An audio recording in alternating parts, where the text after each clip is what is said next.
Greetings, this is the Timeshare Traveler. Today is episode 240. When you wonder why you bought a timeshare. So the overview here, it's annual maintenance time, so I'm always thinking about that. A couple reasons when you buy, just spend a lot of money, what am I doing? And the second one is, this isn't what they told me when I bought.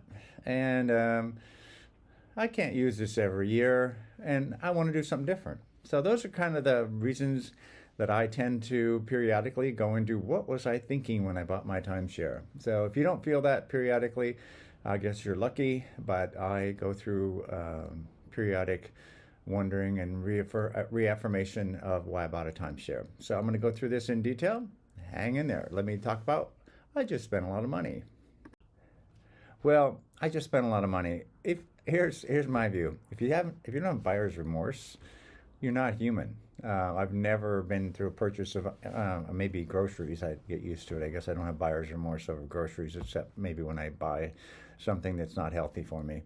And again, I expect, particularly with timeshares, this should happen after every purchase until you get comfortable with it. And it happens every year for me when I'm paying maintenance, which is right now, which is why I thought of doing this article, because I'm guessing other people who own timeshares or are thinking of owning timeshares are going through the same thing right now. And I have to, usually what happens to me is I'm taking a minute, which I just did today. I reminded myself about how much joy I've gotten and how much I continue to do because I'm living full-time in timeshares. I always ask myself, have I done everything I could have done to get the most value? It constantly pushes me because I want to make sure I get the value. And that's the way I'm with everything in life. I always try to get a little bit better in everything I do. And that's motivation, actually. I turn what could be a scary moment into, I think, motivation for me. So that's what I'm able to do. So it's learn from your mistakes and learn from your successes. Again, I think we can forget about the joys we've had when we were looking at the invoice. I think that's a natural thing. It's like, what was I doing? Yeah, anyway, there you go. There's the number one, I think. The next one's about the sales process. This isn't what they told me when I bought. Again, I sometimes that's on me because I didn't actually know what I was buying exactly, and sometimes it's on them. So I always ask when I sit down with the salesperson, are you actually an owner? Because if they're an owner, then there's a high degree they actually kind of know what it's like to be in my chair. If they're not, they're probably working off a sales deck that they're trying to figure out how to use, and it isn't necessarily that beneficial to me. So I'm always a little more wary when someone is not an owner. When I bought my first timeshare, I didn't understand the product, but I actually had one reason. I just wanted to go to Hawaii, and I did the math on what it would cost me on the maintenance fees, and it was quite a bit below what I've been paying already. So I kind of, for that alone, I was able to justify it. And it turned out I actually had a spreadsheet for a while just to see if I was crazy or if I made a good decision. And I hadn't made a good decision. And only later did I learn about all the other things I could do. So I went on it. I just bought off a single use case. But here's my point. Is some people buy because they have this vision that the salesperson has shown, but they've not necessarily have they figured out how they're going to do that, nor necessarily, which is the worst part. Even the worst part is if it sounds like a great idea, but it's not really your idea. It's really the salesperson's idea, sort of put in your head. And I like it when it comes from me and I know exactly what I want. And then I'm more likely, I think, to make a better decision. Anyway, there you go for what. That isn't what I thought I bought. Oh my gosh. This is my current one right now. I can't do this every year. Happens every year is when the fees are due. And this happens to be the end of the year. Some of them I have are every month, and I don't have that feeling. But actually, I'm borrowing from next year's points. So I don't know why I'm thinking that this year, because I have been able to use everything, and I have plans for using it next year.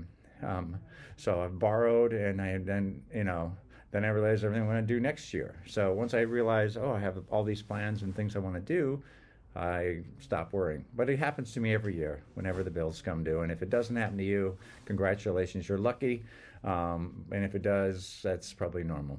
And the other thing I do is, I plan ahead, but I don't plan like the whole year out.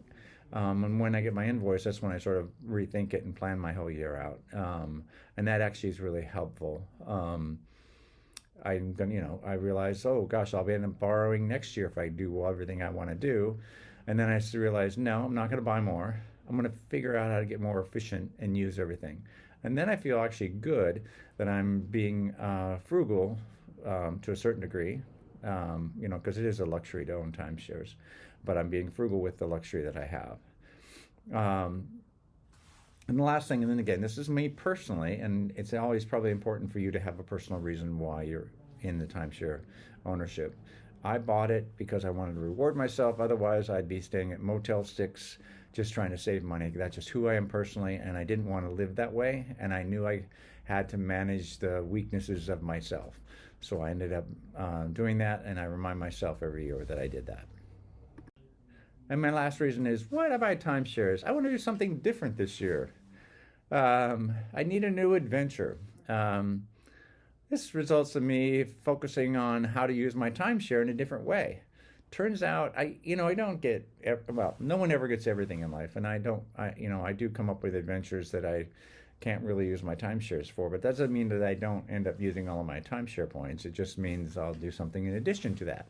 Now, I guess it would get bad if the other thing you want to do becomes the main thing, and then maybe that's time to sell your timeshares. And sometimes I do it outside, like I'll rent an Airbnb, but then I realized, hey, wait a minute, I can use my hotel points to rent a house, or I can use my, which if you use Vacasa, you can actually rent a house if you have WorldMark or Club Wyndham.